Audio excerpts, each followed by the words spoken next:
how to start coding on DeepSeek. Now you can start coding in two ways. Either you can enter the code which you have already typed and ask DeepSeek to solve if it has any issues. So let's say for an example, I wrote a code just like this. This is just an example, it's not a code. And at the end of the code, you want to enter this prompt. This is a code for ...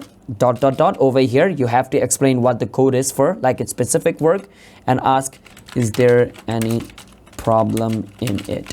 It is a ... So over here you want to write if it's a JavaScript or if it is any other type of coding language you're using, and then press this and it'll check if the code is correct or not. And the other thing is, let's say you needed a code for something. I need a JavaScript code for a calculator.